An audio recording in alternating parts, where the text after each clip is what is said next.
जय हिंद दोस्तों, स्वागत है एक बार फिर से आप सभी का। जैसा कि आप लोग जान रहे हैं, यहाँ पर हम लोग बीएसएससी द्वारा वर्तमान में लाए गए चौथे स्नातक स्तरीय परीक्षा हो या फिर बीपीएससी द्वारा लाए गए एईडीओ का वैकेंसी हो, साथ ही साथ ऑफिस अटेंडेंट का जो वैकेंसी आया है, इन एग्जामिनेशन को ध्यान में रखते हुए हम लोग क्राउन पब्लिकेशन से प्रैक्टिस सेट को सॉल्व कर रहे हैं। इससे पूर्व में लगभग हम लोगों ने 7 से 8 प्रैक्टिस सेट को सॉल्व किया है। 2 भागों में डिवाइड करके हम लोग सॉल्व कर रहे हैं ताकि वीडियो लंबा ना हो। उन वीडियो को आप एक बार अवश्य देख लें, जो कि वीडियो लिस्ट में भी मौजूद है और प्लेलिस्ट पर मौजूद है। यहाँ पर एक महत्वपूर्ण पॉइंट ये है कि जो भी क्वेश्चंस है उसमें 4 ऑप्शन दिए गए हैं, तो उन ऑप्शंस को तो ध्यान में रख ही रहे हैं कि कौन सा सही है कौन सा गलत है। करेक्ट ऑप्शंस के अलावा जो ऑप्शन है उसे भी हम लोग चर्चा में देख रहे हैं या फिर स्टडी कर रहे हैं। दोस्तों, अक्सर मैं आप लोगों से कुछ मोटिवेशनल बातें मैं शेयर करता हूँ। आज की बात यह है, आप घड़ी को देखो मत, बल्कि वो करो जो घड़ी करती है, बस चलते रहती है। ठीक उसी प्रकार आप अपने पथ पर जिस मुकाम को हासिल करने के लिए आगे बढ़े हुए हैं, इस रफ्तार को आप बनाए रखिए। आपकी सफलता आपकी कदम जरूर चूमेगी। तो इन्हीं बातों को ध्यान में रखते हुए आज के क्लास को शुरुआत करते हैं। प्रश्न है, निम्न में कौन सुमेलित नहीं है? तो यहाँ पर जो दिया गया है, हल्दिया इलाहाबाद राष्ट्रीय जलमार्ग, ये पूर्ण रूप से सत्य है, मूल रूप से सत्य है। नासिक पुणे राष्ट्रीय राजमार्ग, ये भी मूल रूप से सत्य है। दुर्गापुर कोलकाता एक्सप्रेस राजमार्ग, ये भी मूल रूप से सत्य है। लेकिन ऑप्शन डी गलत है, चूँकि इस प्रश्न में हमें गलत ऑप्शन को बताना था। तो हैदराबाद दक्षिण मध्य रेलवे का मुख्यालय, ये गलत है। कारण कि दक्षिण मध्य रेलवे का मुख्यालय हैदराबाद में नहीं बल्कि सिकंदराबाद में अवस्थित है ना, याद रखना है। आगे बढ़ते हैं। प्रश्न है, भारत के निम्नलिखित बंदरगाहों में कौन सा एक खुला सागरीय बंदरगाह है? इसका उत्तर है ऑप्शन सी, चेन्नई। अब यहाँ पर खुला बंदरगाह का तात्पर्य क्या है, तो मैं आपको बता देता हूँ कि खुला सागरीय बंदरगाह उसे कहते हैं जहाँ जलीय पोत तट से दूर खुले सागर में ही लंगर डालते हैं, है ना। ऐसा प्लेटफॉर्म बनाया जाता है जो कि खुले सागर में वो पोत अपना लंगर डाल के खड़ा रहता है, जहाँ से कृत्रिम रूप से ऊंचे चबूतरे का निर्माण करवाया जाता है। अगला प्रश्न है, विश्व की सबसे ऊंची चोटियाँ किस प्रकार के पर्वतों में पाई जाती है? इसका उत्तर है ऑप्शन बी, नवीन मोड़दार पर्वत। याद रखें, विश्व की सबसे ऊंची चोटियाँ नवीन मोड़दार पर्वत या फिर वलित पर्वत में पाई जाती है ना। कहीं कहीं पे आपको वलित पर्वत भी लिखा मिलेगा। अब इसके उदाहरण में क्या कौन कौन से पर्वत आएंगे? तो हिमालय पर्वत एक नवीन मोड़दार पर्वत का उदाहरण है, जिसका निर्माण जो हुआ था टर्सियस काल यानी कि सेनोजोइक काल में हुआ था। हिमालय के अलावा अन्य जो पर्वत है वो मैं आपको एग्जाम्पल के स्वरूप में बता देता हूँ। रॉकीज पर्वत होगा जो कि उत्तरी अमेरिका में है। एंडीज पर्वत है जो कि दक्षिण अमेरिका में है। आल्पस जो है यूरोप में। ग्रेट डिवाइडिंग रेंज ऑस्ट्रेलिया में है। एटलस अफ्रीका में है। ये सभी इसके उदाहरण हैं। अगला प्रश्न है कि हॉर्न ऑफ अफ्रीका के अंग है? 39 का उत्तर है ऑप्शन सी, सोमालिया, इथियोपिया तथा जिबूती। हॉर्न ऑफ अफ्रीका के अंतर्गत जिबूती है, इथियोपिया है और इरिट्रिया तथा सोमालिया भी आता है ना। तो इन नामों को आपको याद रखना है। अगला प्रश्न है कि निम्नलिखित देशों में से कौन सा एक प्रशांत महासागर और अटलांटिक महासागर को जोड़ने के लिए पनामा नहर के प्रतिद्वंदी के निर्माण के लिए योजना बना रहा है? 40 का उत्तर है ऑप्शन डी, निकारागुआ। अब यहाँ पर महत्वपूर्ण पॉइंट ये आता है कि इसमें जो वित्तीय मदद कर रहा है वो चीन है ना। ये फाइनेंशियल सपोर्ट प्रोवाइड कर रहा है। प्रश्न में अगर पूछ दे या कॉन्सेप्ट के रूप में मैं आपको बता देता हूँ, इस नहर की लंबाई होगी 270 किलोमीटर के आसपास, जिसके अंतर्गत प्रशांत महासागरीय तट पर पूंटा गोडा को, है ना, नाम याद रखना है, अटलांटिक तटीय क्षेत्र ब्रिटो से जोड़ा जाएगा, है ना, इसे याद रखना है। इसका तट का नाम है ब्रिटो अटलांटिक का, और प्रशांत महासागर के तट का नाम रहेगा पूंटा गोडा। आगे बढ़ते हैं। बिहार में किस मंडल में सर्वाधिक जिले हैं? वीवीआई क्वेश्चन है, क्योंकि बिहार से एग्जामिनेशन होने वाला है, तो याद रखना है। तो इसका उत्तर होगा पटना मंडल। पटना मंडल में कुल कितने ज़िले हैं आपको ध्यान में रखना है? कुल 6 ज़िले हैं। नाम उसका पटना तो एक है ही, इसके अलावा नालंदा है, इसके अलावा भोजपुर है, इसके अलावा रोहतास है, बक्सर है और कैमूर है। इन नामों को आप रट लें। ऑप्शन में दे देगा मिलान करने को, या फिर रहेगा एक नाम एब्सेंट रहेगा, आप कन्फ्यूजन के शिकार हो जाएंगे। तो उस स्थिति से बचना है तो इन सभी नामों को रट लें। प्रश्न है, बिहार का सबसे बड़ा साहित्यिक सम्मान कौन सा है? ये भी वीवीआई क्वेश्चन है। 42 का उत्तर है ऑप्शन डी, राजेंद्र सम्मान, है ना, रा होगा यहाँ पर। ये साहित्यिक सम्मान के रूप में सबसे बड़ा सम्मान है बिहार के लिए। अगला प्रश्न है, निम्नलिखित में किस कमेटी ने सिफारिश की कि सेबी को सीसीआई के साथ प्रतिस्थापित करने वाले नियंत्रण प्राधिकरण नहीं बनाना चाहिए बल्कि बाजार नियामक के रूप में कार्य करना चाहिए? तो ये सिफारिश की गई थी राघवन समिति के द्वारा। थोड़ा सा पॉज करके इसे आप अवश्य देख लें, इकोनॉमी से प्रश्न है। अगला प्रश्न है, भारत का पहला वाणिज्यिक बैंक कौन सा था? 44 का उत्तर है option B, bank of Hindustan. Bank of Hindustan Bharat का पहला वाणिज्यिक बैंक था, जिसकी स्थापना कब हुई थी? तो याद रखना है 1770 ईस्वी में हुई थी। अगला प्रश्न है, वायदा बाजार आयोग किस मंत्रालय के अधीन कार्य करता है? 45 का उत्तर है ऑप्शन सी, उपभोक्ता मामले, खाद्य और सार्वजनिक वितरण मंत्रालय। अगला प्रश्न है, भारत के संविधान में उद्देशिका का विचार लिया गया है। पॉलिटी से क्वेश्चन है, इसका उत्तर होगा ऑप्शन डी, यूएसए के संविधान से उद्देशिका का विचार लिया गया है। अगला प्रश्न है कि भारत के राष्ट्रपति को यह अधिकार नहीं प्राप्त है कि वह, इन सभी ऑप्शन में क्या सही उत्तर होगा? तो ऑप्शन बी होगा, सर्वोच्च न्यायालय के न्यायाधीश को हटाए। ऐसा अधिकार भारत के राष्ट्रपति को प्राप्त नहीं है। बाकी बात, राष्ट्रपति किसी व्यक्ति को, गुनहगार व्यक्ति को क्षमा दान कर सकता है या कर सकते हैं, आपातकाल की घोषणा कर सकते हैं, अध्यादेश जारी कर सकते हैं। इसके डिटेल में मैं आपको बता दूं कि भारत के राष्ट्रपति को अनुच्छेद 72 के तहत क्षमादान शक्ति प्राप्त है ना। नाम याद रखना है, अनुच्छेद याद रखना है, 72 होगा। इन्हें 3 आपातकालीन शक्तियाँ प्राप्त है, जो कि आप अक्सर सुनते होंगे लेकिन अनुच्छेद आप भूल जाते होंगे। एक तो है 352, जिसे राष्ट्रीय आपातकाल कहते हैं, है ना, ये आर्टिकल 352 के अंतर्गत आता है। दूसरा है आर्टिकल या फिर अनुच्छेद 356, जिसके तहत राज्यों में राष्ट्रपति शासन लागू किया जाता है। और थर्ड आता है आर्टिकल 360, जो कि वित्तीय आपातकाल से संबंधित है। अब अध्यादेश की बात करें तो अध्यादेश किस अनुच्छेद के अंतर्गत आएगा?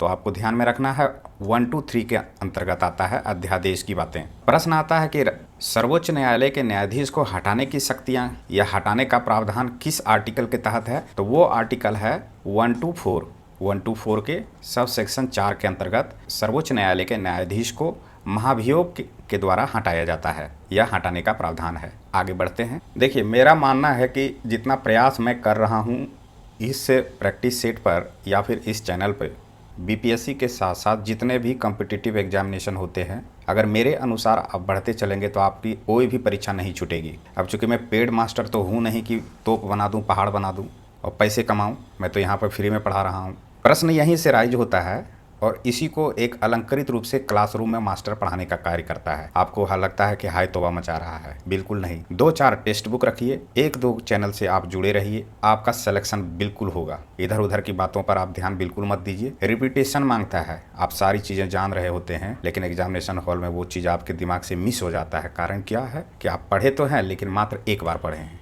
नहीं, एक बार नहीं, आप 10 बार पढ़िए। कारण ये है कि आज के ज़माने में जिस तरह का इन्फॉर्मेशन आप डेली का डेली गैदर कर रहे हैं, आप एक बार पढ़ी हुई चीज़ों को भूल जाइएगा। रील देख रहे हैं, वीडियो देख रहे हैं, पॉलिटिक्स में आप हस्तक्षेप कर रहे हैं, तो उससे दिमाग को स्थिरता नहीं मिल पा रही है, दिमाग कंसंट्रेट नहीं हो पा रहा है, कोई अन्य इन्फॉर्मेशन उसको ओवरलैप कर जा रहा है। तो उन सारे चीज़ों से बचना है। भले ही आप 2x पर वीडियो देखिए लेकिन आप जुड़े रहिए, सिलेक्शन आपका बिल्कुल होगा। चलिए, इन्हीं बातों को विराम देते हुए पुनः शुरुआत करते हैं अगले प्रश्न से। प्रश्न है, कानूनी विषयों पर राज्य सरकार को कौन परामर्श देता है? 48 का उत्तर है ऑप्शन बी, एडवोकेट जनरल। कानूनी विषयों पर राज्य सरकार को एडवोकेट जनरल या फिर महाधिवक्ता जिसे कहते हैं वो परामर्श देता है। इसकी नियुक्ति किसके द्वारा होती है ये आपको जानना है। तो इसकी नियुक्ति राज्यपाल के द्वारा होती है। महाधिवक्ता का उल्लेख संविधान के किस अनुच्छेद में है? ऐसे प्रश्न आते हैं, है ना।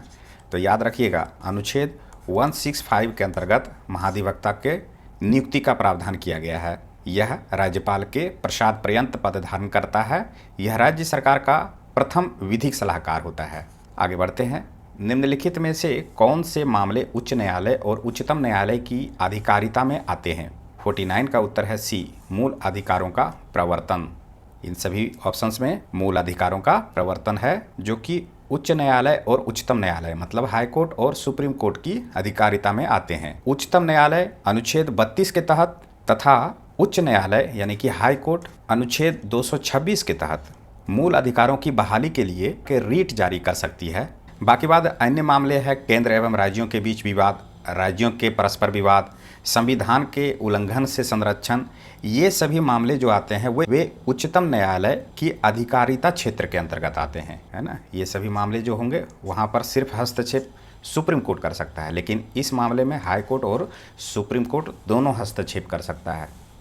आगे बढ़ते हैं। अगला प्रश्न है 1993 में राष्ट्रपति द्वारा मानवाधिकार संरक्षण अध्यादेश जारी किया गया था, किस अनुच्छेद के द्वारा? तो उत्तर होगा ऑप्शन ए, अनुच्छेद 123 के अंतर्गत। अब हम लोग चर्चा करेंगे सामान्य विज्ञान से महत्वपूर्ण प्रश्नों को। प्रश्न है बिजली से धातु चढ़ाना यानी कि गैल्वेनीकरण की प्रक्रिया में लोहे पर क्या जम जाता है? 51 का उत्तर है ऑप्शन बी, जस्ता जम जाता है। गैल्वेनाइजेशन की प्रक्रिया इसलिए किया जाता है ताकि लोहे पर जंग ना लगे, है ना, तो इसके पीछे यही तर्क है। आगे बढ़ते हैं। लाल रक्त कोशिकाओं यानी कि रेड ब्लड सेल्स को ब्लैंक स्पेस है के रूप में भी जाना जाता है। 52 का उत्तर है ऑप्शन ए, एरिथ्रोसाइट्स। अगला प्रश्न है, अब यहाँ तो जान गए कि एरिथ्रोसाइट्स कहते हैं रेड ब्लड सेल को, तो व्हाइट ब्लड सेल को क्या कहते हैं? तो उसका उत्तर होगा ल्यूकोसाइट। आगे बढ़ते हैं। प्रश्न है निम्नलिखित में से कौन जटिल पौष्टिकता स्तर को दर्शाता है? 53 का उत्तर है ऑप्शन सी, पारिस्थितिकी तंत्र। अगला प्रश्न है एक्स किरण की खोज किसने की थी? बीबीआई क्वेश्चन है। उत्तर होगा WC रॉन्टजन ने किया था एक्सरे की खोज। ये जर्मनी के वैज्ञानिक थे, इन्होंने 1895 ईस्वी में एक्सरे की खोज किया था। अगला प्रश्न है पास्कल इकाई है, किसकी इकाई है? 55 का उत्तर है बी, दाब की। किसी सतह की प्रति इकाई क्षेत्रफल पर पड़ने वाले बल को दाब कहते हैं, ये तो आप जानते ही होंगे। अगला प्रश्न है मनुष्य स्थिर नाव से 5 मीटर प्रति सेकंड की चाल से कूदा और नाव 0.5 मीटर प्रति सेकंड की चाल से खिसकी। अब बताएं नाव का द्रव्यमान मनुष्य के द्रव्यमान का कितना गुना है? तो इसे आप कैलकुलेट करेंगे तो उत्तर में पाएंगे 10 गुना। m इक्वल टू कितना है ना?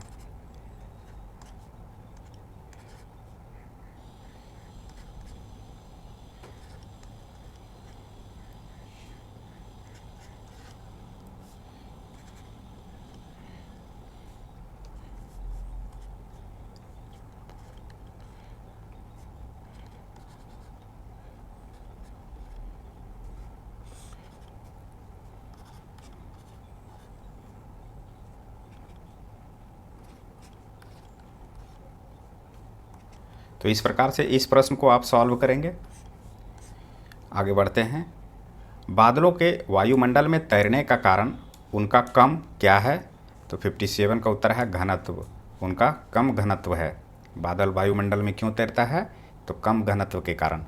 नेक्स्ट है कि जब किसी दर्पण को थीटा कोण से घूर्णित किया जाए तो परावर्तित किरण का घूर्णन क्या होगा? 58 का उत्तर है ऑप्शन डी, 2 थीटा। आगे बढ़ते हैं। प्रश्न है कि तेज हवा वाली रात्रि में ओस नहीं बनती क्योंकि? 59 का उत्तर है वाष्पीकरण की दर तेज होती है। बीबीआई क्वेश्चन है। अगला प्रश्न है प्राश्रव्य वे ध्वनियाँ हैं जिनकी आवृत्ति होती है। उत्तर है ए, 20 हर्ट्ज से अधिक। ये भी बीबीआई क्वेश्चन है। बीबीआई कहने का अर्थ ये है कि ऐसे प्रश्न जो है अक्सर स्टैंडर्ड एग्जामिनेशन में या फिर ऑफिसर लेवल का जो परीक्षा होता है वहाँ पूछा जाता है। जैसे बीपीएससी हो गया, एएसओ का एग्ज़ाम हो गया, एईडीओ का एग्ज़ाम हो गया, सीडीपीओ का एग्ज़ाम हो गया। इसका प्रैक्टिस सेट अगर सॉल्व करेंगे तो ऐसे प्रश्न रिपीटेड मिलते हैं। अब यहाँ पर ध्वनि तरंगों की आवृत्ति परिसर को 3 तरह के होते हैं। जो बताया गया है कि अवश्रव्य तरंग है जो 20 हर्ट्ज से नीचे होगा, श्रव्य तरंग होगा 20 हर्ट्ज से लेकर के 20,000 हर्ट्ज तक, और प्राश्रव्य तरंग होगा 20,000 हर्ट्ज से ऊपर के तरंग को प्राश्रव्य तरंग कहते हैं। अगला प्रश्न है एक तत्व में इलेक्ट्रॉनों और न्यूट्रॉनों की संख्या क्रमशः 18 तथा 20 है, इस तत्व का द्रव्यमान संख्या क्या होगा? इसका उत्तर है 38। कारण कि प्रोटॉन प्लस न्यूट्रॉन होता है द्रव्यमान संख्या। तो प्रोटॉन बताया गया है कितना है? 18 है। न्यूट्रॉन कितना है? तो प्लस 20 है ना। तो इस तरह से 38 हो गया। सिंपल मैथमेटिक्स है। सबसे अधिक क्रियाशील धातु कौन सी है? 62 का उत्तर है डी, पोटेशियम, है ना। इन सभी में से पोटेशियम सबसे अधिक क्रियाशील धातु है। इसका प्रतीक चिन्ह को आपको याद रखना है ना। के जल में डालने पर क्या होगा? यह तुरंत विस्फोट करता है। अब पोटेशियम को रखा किस प्रकार जाता है? तो तेल अथवा निष्क्रिय वातावरण में इसे सुरक्षित रूप से रखा जाता है। अगला प्रश्न है निम्नलिखित में से किसे शुष्क बर्फ कहते हैं? 63 का उत्तर है ऑप्शन सी, ठोस कार्बन डाइऑक्साइड को। नेक्स्ट है प्रश्न है हैलोजनों में सबसे अधिक अभिक्रियाशील है, तो उसका उत्तर है फ्लोरीन, है ना। हैलोजन ग्रुप समूह आप पढ़ते होंगे पीरियोडिक टेबल में, आप एक बार पीरियोडिक टेबल को गूगल करके देख लीजिए कि हैलोजन समूह कहाँ पाया जाता है, वहीं से फ्लोरीन जो है उसे सबसे अधिक अभिक्रियाशील माना गया है। अगला प्रश्न है ग्रीन हाउस गैसों में मुख्य घटक नहीं होता है। 65 का उत्तर है ऑप्शन डी, ऑक्सीजन नहीं होता है इसके घटक। बाकी बात कार्बन डाइऑक्साइड है ग्रीन हाउस गैसों का घटक, मीथेन है, नाइट्रस ऑक्साइड है। अगला प्रश्न है कि प्राकृतिक रबड़ निम्नलिखित में से एक का बहुलक है। 66 का उत्तर है ऑप्शन सी, आइसोप्रीन का। प्राकृतिक रबड़ को रबड़ के वृक्ष से लैक्टस से प्राप्त किया जाता है। ये भी अक्सर एग्जामिनेशन में पूछा जाता है रासायनिक सूत्र बताने। तो CH2 इक्वल टू, एक बार इसे आप सरसरी निगाहों से देख लें, ध्यान में आपका बना रहेगा। आगे बढ़ते हैं, कीट संवर्धन क्या है? तो 67 का उत्तर है ऑप्शन ए, कीटों की वृद्धि करने का विज्ञान, क्योंकि कृषि कार्य या मिट्टी की उर्वरता से ये संबंधित है। इस प्रकार के कीटों जैसे कि केंचुआ हो गया, इसका विकास करना। केंचुआ को कृषक मित्र या फिर भूमि की आंत भी कहा जाता है। तो इस प्रकार से इन सभी पॉइंट को ध्यान में रखना है। आगे बढ़ते हैं, सिनकोना की छाल से प्राप्त औषधि को मलेरिया के उपचार के लिए प्रयुक्त किया जाता था। जिस कृत्रिम औषधि ने इस प्राकृतिक उत्पाद को प्रतिस्थापित किया वह क्या है? तो इसका उत्तर है ऑप्शन बी, क्लोरोक्विन। जब मलेरिया का रोग पहले होता था तो सिनकोना की छाल उबाल करके औषधि के रूप में मरीज को दिया जाता था। अब जो है क्लोरोक्विन नामक दवाई दिया जाता है। नेक्स्ट प्रश्न है, निम्नलिखित के साथ मिलाने से एजोला का एक अच्छा उर्वरक होता है। 69 का उत्तर है ऑप्शन ए, नील हरित शैवाल। एजोला पानी में पनपने वाली एक जलीय फर्न है जिसकी पंखुड़ियों में एनाविना नामक नील हरित काई के जाति का एक सूक्ष्म जीव होता है। इसे साथ में मिलाने की उर्वरता की मात्रा में वृद्धि हो जाती है। अगला प्रश्न है, जब रक्त में ऑक्सीजन की सांद्रता में कमी आती है तो श्वास की गति क्या हो जाता है? बढ़ जाता है। रक्त में ऑक्सीजन की कमी को हाइपोक्सिया कहते हैं। क्या कहते हैं? याद रखना है, हाइपोक्सिया। अगला प्रश्न है, यूरिया किसके द्वारा रक्त से पृथक किया जाता है? सिंपल सा क्वेश्चन है, गुर्दा के द्वारा, जिसे ही अंग्रेजी में किडनी कहते हैं। आगे बढ़ते हैं, प्रश्न है, निम्नलिखित में किसका निर्माण हमारे शरीर में नहीं होता है? इसका उत्तर है विटामिन ए। अगला प्रश्न है, कौन सूक्ष्म तत्व नहीं है? इसका उत्तर है गंधक। अगला प्रश्न है, एस्ट्रोजन किसके द्वारा उत्पादित होता है? 74 का उत्तर है बी, पुटिका, है ना। एस्ट्रोजन एक मादाजनक हार्मोन है जो अंडाशय के ग्रेफियन फॉलिकल द्वारा स्रावित होता है। इसका स्राव जो है यौवनारंभ से, है ना, मेंस्ट्रुएशन साइकिल जो होती है महिलाओं में, उस काल तक होता है। यह हार्मोन यौन लाक्षणिक अंगों के विकास को प्रेरित करता है। इस हार्मोन की कमी जनन क्षमता हीन हो जाती है। तो ये जुड़ा हुआ था एस्ट्रोजन से, है ना। ये प्रश्न भी शायद BPSC 71वीं में पूछा गया था। अगला प्रश्न है, बहुचर्चित बबल बेबी रोग ऐसा इसलिए कहलाता है क्योंकि रोगग्रस्त शिशु का उपचार जर्म रहित प्लास्टिक के बुलबुले में किया जाता है। कारण क्या है? यह एक ऐसा रोग है जिसे कि आनुवांशिक रोग के श्रेणी में रखा गया है, जिसमें जन्म के समय से ही शिशु की प्रतिरक्षा तंत्र काम नहीं करती है ना। तो इस प्रकार से यहाँ पर प्रैक्टिस सेट को कंप्लीट किए हैं, जो कि प्रैक्टिस सेट 4 है। आप लोग को पता ही होगा, हम लोग एक प्रैक्टिस सेट को 2 भागों में डिवाइड करके अध्ययन कर रहे हैं ताकि वीडियो लंबा ना हो। नेक्स्ट क्लास में हम लोग प्रैक्टिस सेट 5 को शुरू करेंगे। जुड़े रहें इस चैनल के साथ। अगर वीडियो पसंद आए तो कृपया लाइक करें, सब्सक्राइब नहीं किए तो चैनल को सब्सक्राइब अवश्य करें, साथ ही साथ बेल आइकन को प्रेस करें ताकि नई वीडियो की जानकारी आपको मिल सके। मिलते हैं नेक्स्ट क्लास में, तब तक के लिए धन्यवाद।